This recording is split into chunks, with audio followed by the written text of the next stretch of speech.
yung advisor. Pero dapat hindi lamang niya asistantihin. Dapat ipakulong niya. Sir Roland, may nagsisialisan sa isang campaign. I won't be surprised.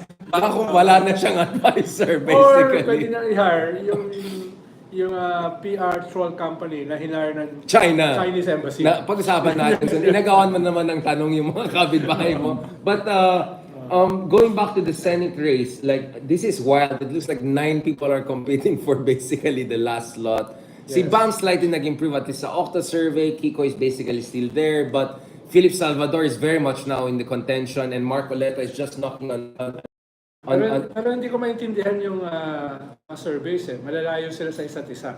Hindi na siya yung latest, yung WR numero. Ang layo dun sa ibang surveys. kahit sa Octa? Oo, medyo malayo. No? Kaya una yon yung differences sa mga surveys. Ikalawa yung dissonance within the surveys themselves. Yeah. Halimbawa, may isang survey na 2/3 ng those surveyed agree na dapat talagang kasuhan at si Digong ng ICC. Nandun din, almost 2/3 dapat talagang ma-impeach si Sara. But in the same survey, ay 59% ang approval rating ni Sara. In the same survey. So, ano yung dissonance? Siguro bobo lang siguro ako. Pero may mga ganung contradictions yung ibang mga surveys. Ang mas hindi ko maintindihan is paano tumaas yung satisfaction rating kay Sara compared sa last year. Kasi last year may trabaho pa siya. Ngayon basically wala siyang ginagawa. So satisfaction saan? Well, kunya, Sa kanyang travel, usapan natin dati rito, Yeah. it's the tightening consolidation ng kanilang base. Yeah. No, tightening. Hindi naman siya nakakakuha dun sa mga undecided, dun sa pink at saka sa BBM. So, nagko-consolidate lang basically sila. Ang sabi din ni Ronnie Holmes, it's not a surge. It's a consolidation, tightening.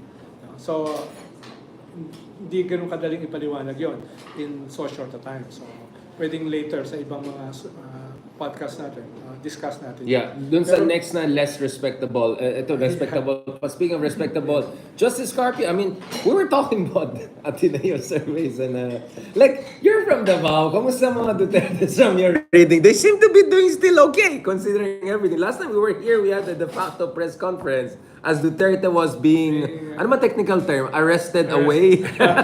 Ingat na ako eh, even with away, I'm not using that. Ano, Justice? Well, the recent survey in Tanay de Davao, the Dutertes are winning by a wide margin. So I don't know if it's a failure of Jesuit education or it's just the Failure of education per se. Kasi na-concern natin sa failure of education system per se. Definition of Jesuitic eh. But it's very strange that all the Dutertes are winning in a survey in a mock election in Tanay de Davao. The most progressive, Yeah, the highly most progressive educated, and most liberal, no? yeah, liberal, yeah. Baka mali yung ating assumption.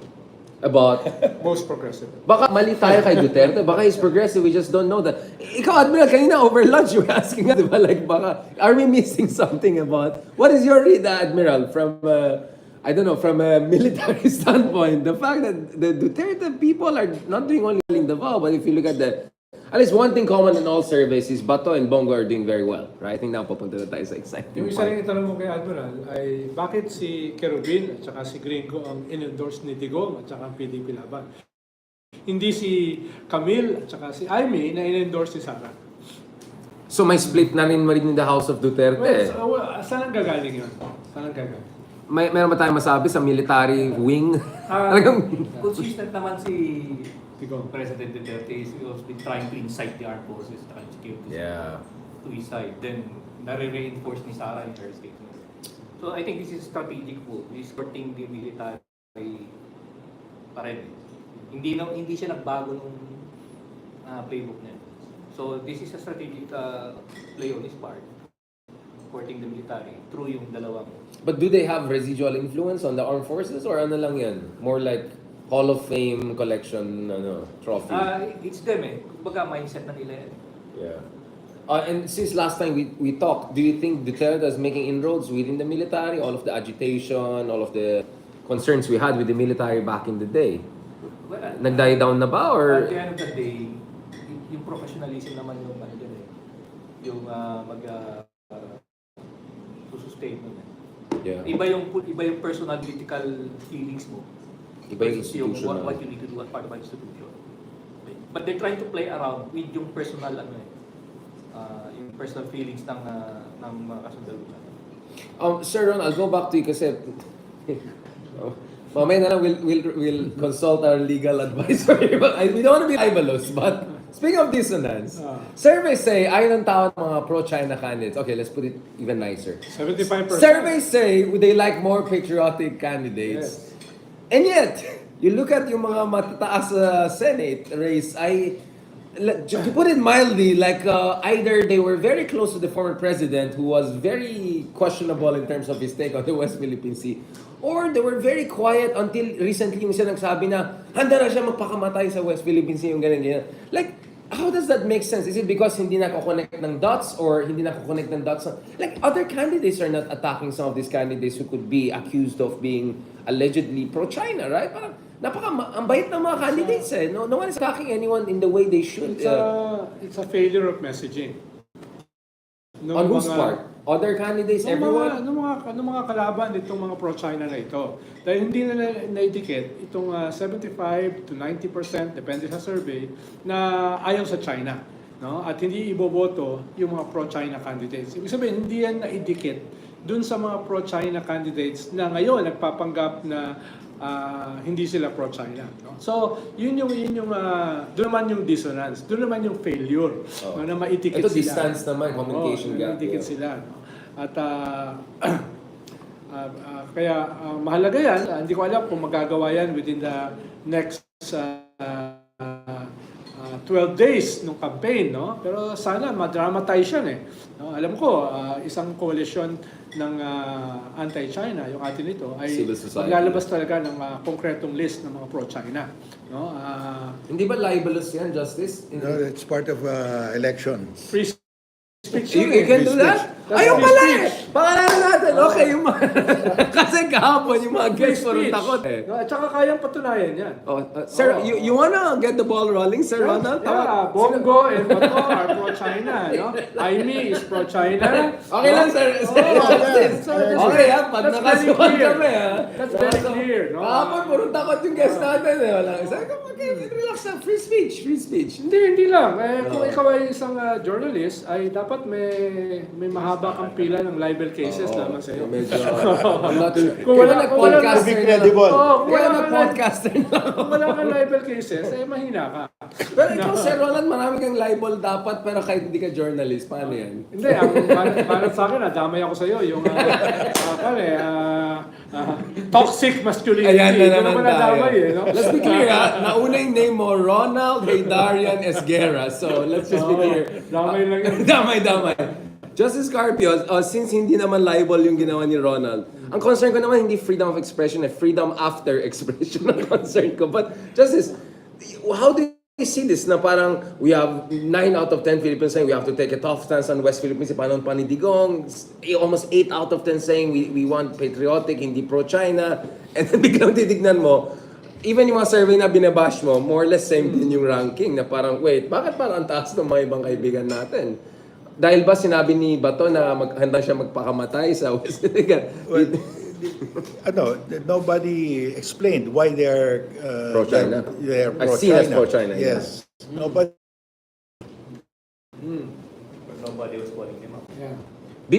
Why kaya? Takot din sila malibel. Like, Well, ano man? tinanong ko si Senator Francis Tolentino the other day, bakit ang linaw-linaw ang posisyon ng mga mamamayan against China, pero halos walang senador, no, na bumabanat sa China.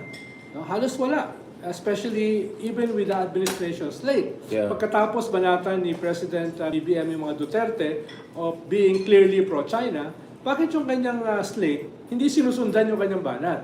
Ang sabi ni Senator Francis Tolentino, without equivocation, dahil takot sila sa China.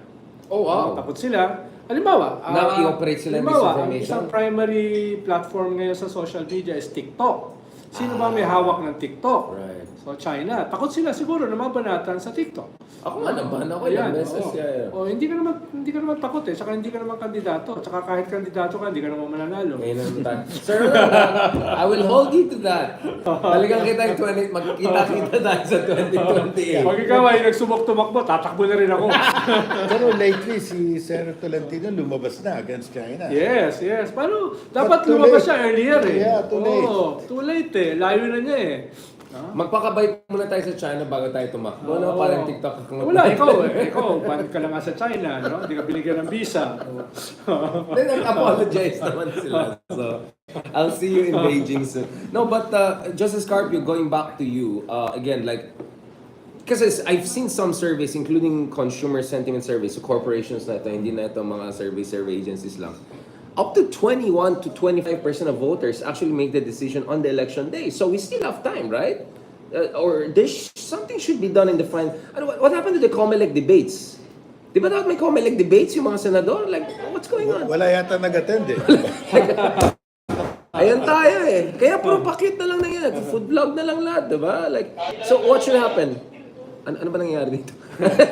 Natawagan. Ikaw, Justice, like, what should happen in the final days of the campaign to call out what some see as the lack of patriotic credentials or something? Well, I think what Tolentino is doing is correct. He's now saying that China is an issue in this election.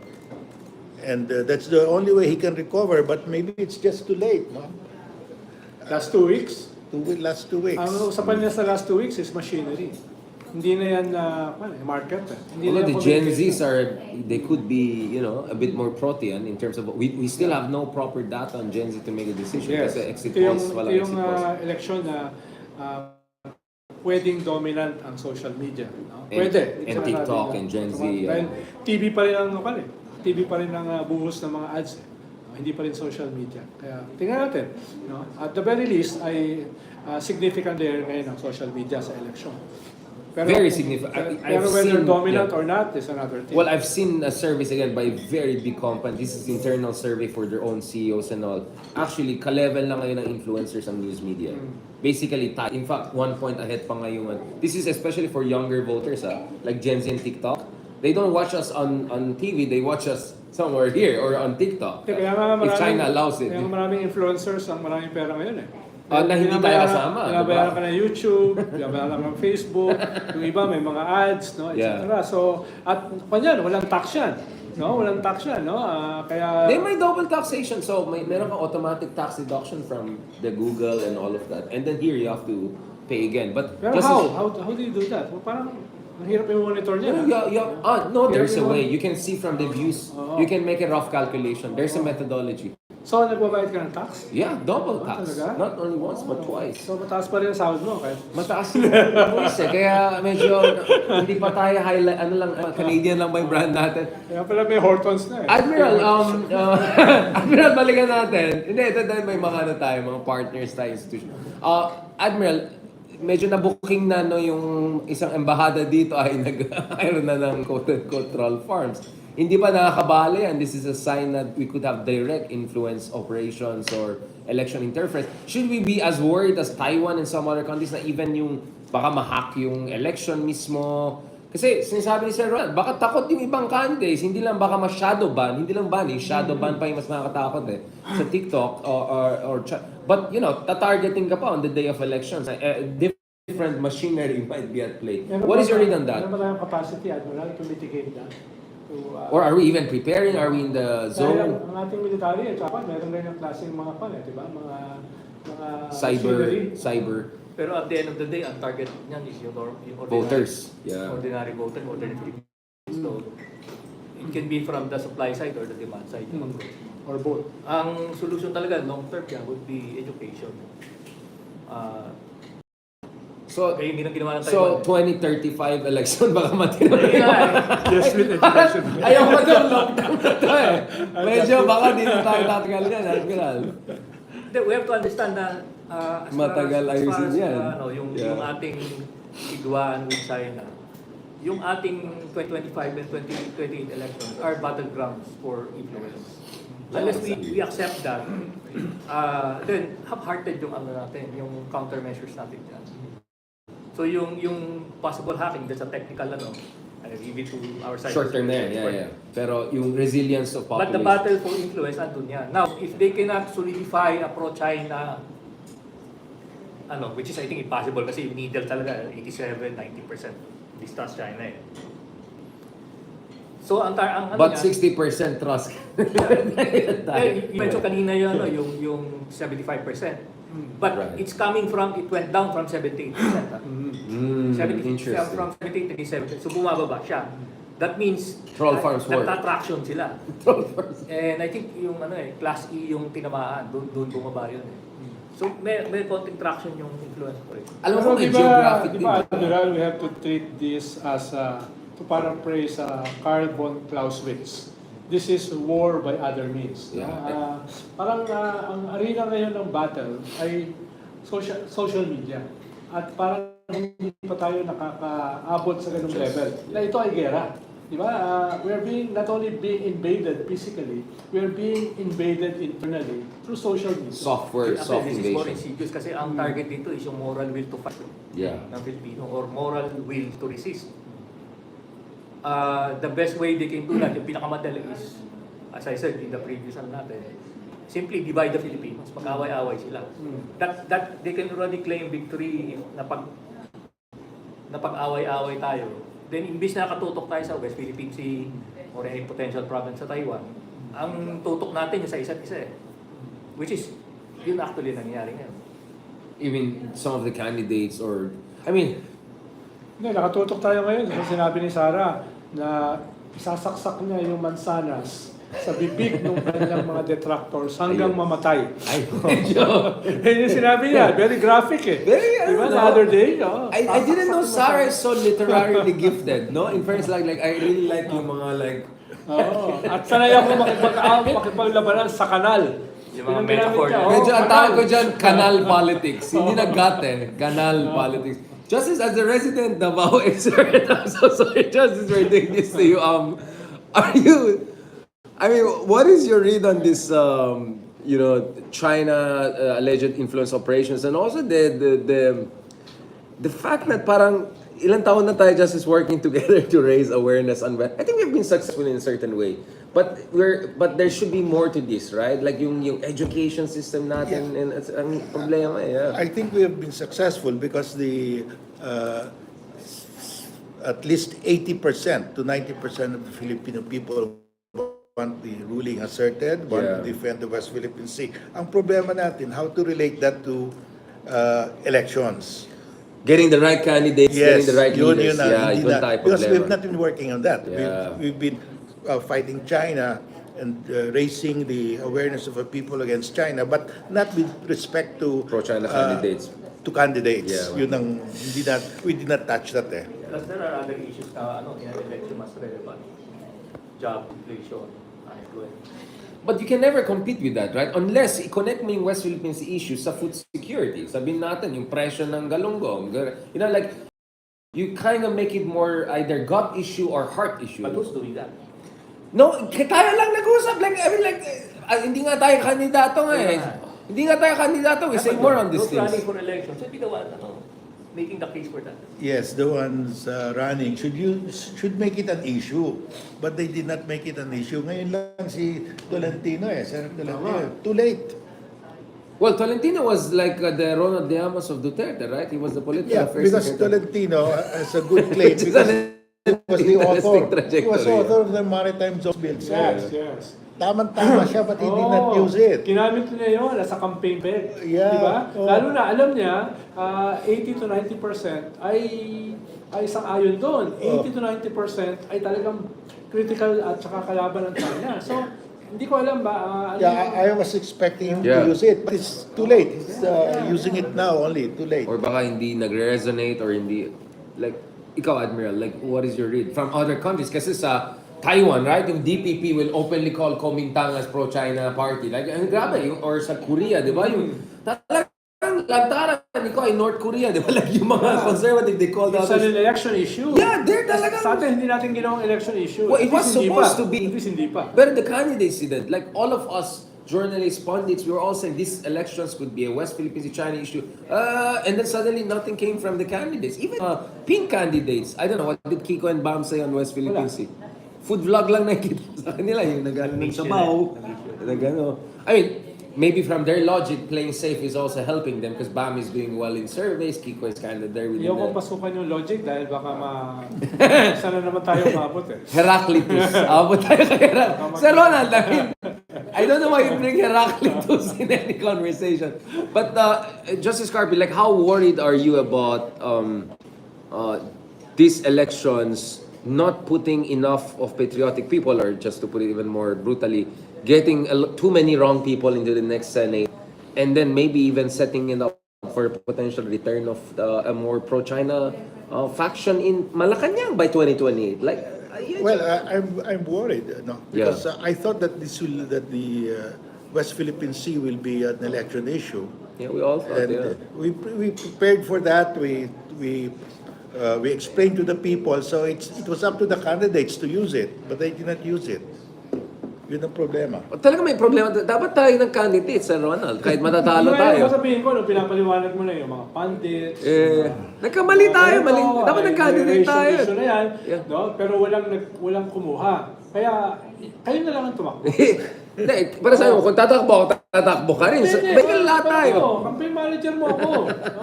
Malaking bayad mo eh. Alam mo, malaking ano mo eh. Hindi, puro tibay nga ako sa guest. Admiral, going back to this, there is also the Taiwan issue, right? Hindi lang ito West Philippine Sea. I think because of the Taiwan issue, naging mas high stakes ito sa mga Chinese based on my conversation with them. Parang mas talagang ayaw nilang, wala silang room for flexibility on that. And the fact that the Philippines it could host another Typhoon missile, the fact that some of our Balikatan exercises as we speak could be oriented towards the Bashi Channel. China may have even more interest in making sure our domestic politics move in in a certain direction, and more interest in influencing LGUs, right? Yung LGUs yung soft underbelly natin, or backdoor, as Ronald would want to put it, right?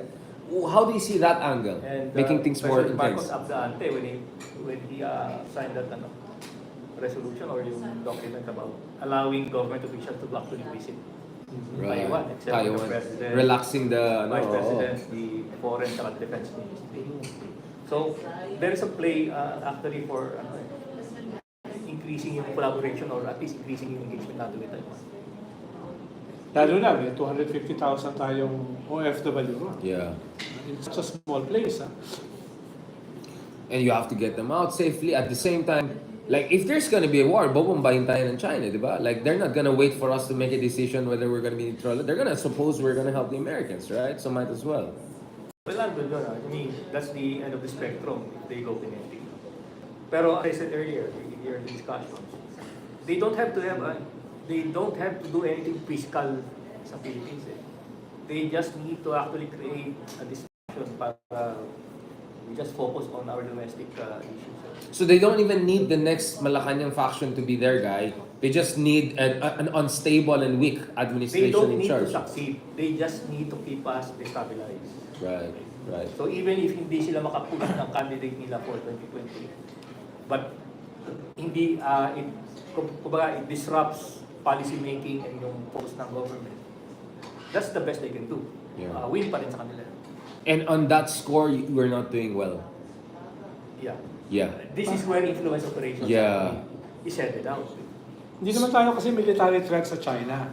Even kahit, Not directly. kahit ma-multiply 10 times yung Typhoon missiles natin, it's more perception that we can attempt to defend ourselves. Pero in a real war, that won't last 10 minutes. No, Well, no, but if it's part of a Gusto na, in a real war. integrated missile system, then it will matter. China, ang effort ng China is to isolate us diplomatically. And I think to some extent yun yung effect niya is yung relations natin with the rest of the ASEAN states. So, kaya That's true. kaya sila nakafocus sa atin in terms of actually harassing us to the point na extreme na yung actions nila. Is to make us an example. Kasi ang worry nila, may mag-ano we will be influencing our neighbors to actually rise up against China. So we're the chicken to the monkeys. Parang kill the chicken to scare the monkeys. Parang ganon, yeah. Actually, I was hearing from our friends who were in Singapore recently. Some of my good friends in Singapore are calling Philippines troublemaker. Lee Sheng Lu last year before he stepped down, he was almost like blaming us for the tensions there. Ikaw just I was in Malaysia last oh yeah, month, given na yan with Yeah. Anwar and all, like Yeah. given na. High government I officials. don't wanna even talk about it. Sabi ng isang minister, as far as we are concerned, the only tension in the South China It's you Sea guys. is between China and the Philippines. And we're just the US. We're like the deputy sheriff of US in there, like parang in ASEAN, parang ganun. Just as next year we're gonna be the ASEAN chairman. How do we balance this? How do we make sure we're not isolated? How do we make sure we leverage? And at the same time, how do we make sure we prepare the Philippines for this? You said generational challenge. Ngayon, it could like the next 5 to 10 years could be very tense. and Especially difficult. now, Justice, that China is pushing for the code of conduct na hinaharangan nila for several years. So ngayon, medyo ini-scale up nila. So para Kunyari. tingin ko, lalo tayo ma-isolate. At kinagat ni Manalo. Sinabi ni Manalo, we're gonna Well, I engage think that. China is really not interested in a code of conduct because Vietnam wants the paracels to be included, and China will never agree. Yeah. We want the Scarborough Shoal to be included. We want the Arbitral Award to be included, and China will never agree. And all of us want the code to be legally binding, and China doesn't And want it. ASEAN is by Yeah. consensus. So, wala talagang mangyari eh. Yeah. So, China is just dragging this More propaganda level. for propaganda lang that let us decide this, settle this issue in accordance with UNCLOS, in accordance with international law. Pero they're the ones violating UNCLOS, they're the ones Yes. violating international law. So talagang they're just playing us, Tagging us along, yeah. So, what do we do when we get the chairmanship? Well, we know that Cambodia, Laos, and Myanmar will always be for China, and the ASEAN operates by consensus. So there will be no consensus. So we can do a little small grouping, coalition of the willing. You have Vietnam and probably Malaysia, but Malaysia Malabo rin, malabo malabo. rin. I don't see with Only Anwar. Vietnam really. Your friend. Yeah, Vietnam because but Vietnam has a problem. They have a long border with China, Yeah. and And their economy is totally yes, tethered totally now, yeah. dependent. They're French the short. transshipment point. So, well, that's the way. That's why we have really to get more security relationship with other countries. No, we have a Peace and Forces Agreement with all other countries outside of ASEAN. New Zealand, Canada. And Trump isn't helping any. His reciprocal tariff is creating more discontent among ASEAN countries. Sir, even yeah. Singapore, Oh, yeah. pinaka-dependent Lawrence sa, Wong had sa a very US, strong, you know, yeah. are very critical ngayon kay President Trump. So, parang tinutulak ni Trump yung mga countries sa ASEAN palapit sa China more and more. Especially no? Vietnam, 47-48% tariff. Is there a way we can end this episode on a nicer, more optimistic note? Starting with you, Admiral, bago ma-depress yung audience natin. I think they were expecting, kasi we started with Imee eh. Since we start, ayoko bumaba yung discussion in terms of moral. I want to bring up the discussion. Can we increase, hindi tayo bababa, aakyat natin yung moral. Admiral, can you give us a pep talk before we close this episode? Maybe the Filipino voters will surprise us. Good surprise, you mean? Kasi medyo I'm waiting for that. Medyo 2010 pa ako naghintay. So yun na lang. Yeah. Sa akin kasi, the major battle will be 2028. Which is starting now. That's the problem. Meron tayong 3 years na runway. Marami pa tayong pwedeng gawin. Kumpara dito sa midterm, na parang nangyari na lang. No? Ngayon, medyo mahaba-haba.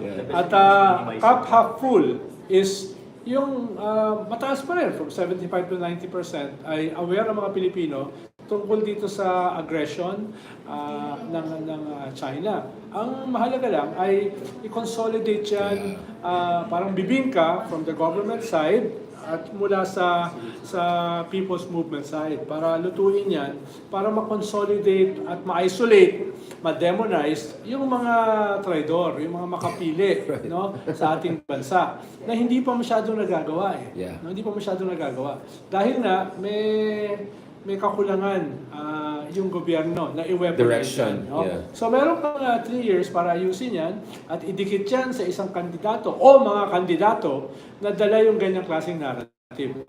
No? Yung ganyang klaseng bagong patriotism. Na siyempre, hindi lang patriotism, kailangan lagyan ng laman. Paano mo ipaglalaban ng bansa mo kung yung PhilHealth mo ay zero? Paano mo ipaglalaban yung bansa mo kung ang self-rated poverty ay 63% or ang involuntary hunger is 28%? Kailangan give the Filipino people something to fight for, no? As well as to live for. So patriotism na may laman.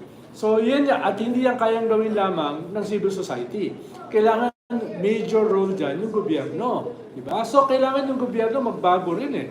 Hindi nila ma-harness yan, yung patriotism na yan, kung walang transformation ng gobyerno. So kailangan yung gobyerno na susunod ay hindi lamang patriotic, no? Kundi pro-people. Whole of nation approach, that's it, Justice? I think that's the natural way forward. Yeah, well, some bright spots now. We are increasing our security relationship with other countries. Diversifying, yeah. We are about to sign a Visiting Forces agreement with New Zealand. I think Canada, UK, France would be next. And I think that would make up for the Trump effect. For the Trump effect and for the aggression of China. We should expand this to other like-minded states, no? And on the point that you brought up, PhilHealth, no? Yun, yan tayo. Where we filed a case in the Supreme Court, Yes. and I think we'll get a good decision there. But it's not the only one. There's so many. We've questioned also the 2025 budget, but the government has to step up on this because the Marcos administration right now they can easily solve this problem because it's within their control. And why do we have to fight this in the Supreme Court? When it's so Can be fixed on their own, yeah. It's so logical that you have to give you have to allocate appropriation budget to the PhilHealth. I mean, that's the basic health of the people. Yes. So they can fill up that part Yeah, of the well, glass themselves. yes. That's the prerogative they Instead have, of putting it in a pork barrel, Yeah. because they got the money of PhilHealth, 60 billion, to put it in the pork barrel. I mean, it's just crazy.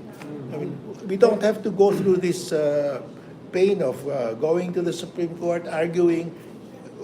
Common sense, you don't take away medicine from the poor. This is the FOPA, which explains. Maganda na 75 to 90% ng Pilipino ay conscious dito sa aggression ng China and are even willing to fight against them.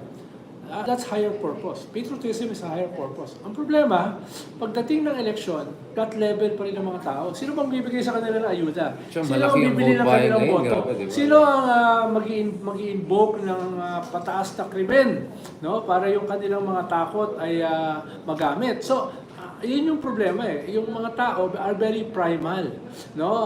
Higher purpose, yes, patriotic sila. This is a new kind of patriotism. Pero pagdating ng mga eleksyon katulad ng midterm, ay ang titingnan nila sikmura. Diba? Yung titingnan nila sikmura Which is understandable, Which is a primal concern. given everything. So, kailangan puluan yon nung gobyerno na role, na function yon. No? Paano ka magiging masusustain yung patriotism mo kung hindi mo alam kung saan ka kukuha ng pambili ng gamot doon sa inaapoy na lagnat na 3-year-old na anak mo. Parang gano'n eh. Exactly. No? Madadamage yung patriotism dahil sa kakulangan sa sikmura. On that very gut level reminder, and yun nga, like, there's 3 years pa. And at least what we're doing is we're pointing out points of strength the good and the bad and the ugly. And the ugly and the bad could be still fixed. And this should be a whole of nation approach. Thank you so much for this all-star panel ahead of the 2025 elections, which in many ways is really the set up the big one to come in 2028. Maraming salamat, Justice Carpio, on that. I'm not sure that was a half full, may half full punch back ang nangyari, but I will take that, Justice. Thank you so much. Sir Ronald, thank you for being very well behaved, and in the next episode, mag-ano na tayo. And Admiral, thank you so much for, I didn't call you Justice or Secretary or anything. Admiral, thank you so much for sharing your time as always, Admiral. Yeah, and your operation, they always say amateurs do strategy, real experts do logistics, right? So every time I go, like, blah, blah, blah, and it's like, pero paano mangyari? Ito lang yung ganyan, di ba? That's why I love having also Admiral with us. But I really appreciated Justice Carpio, you telling us that Ronald will get away with his libelous comments here. Kasi kahapon takot na takot yung mga guests. Pakalanan natin! Magpakamatay na yung isa. Diba? On that note, thank you very much, guys, for joining this latest episode of FYI. Medyo, of course, it's still within my own podcast universe. Marami tayong mga Hydra. But I hope people were not only educated enough, but agitated enough also to make the right vote come this elections. Maraming salamat and talk to you soon. Nagalit talaga siya sa'yo. Parang gusto kong suntukin.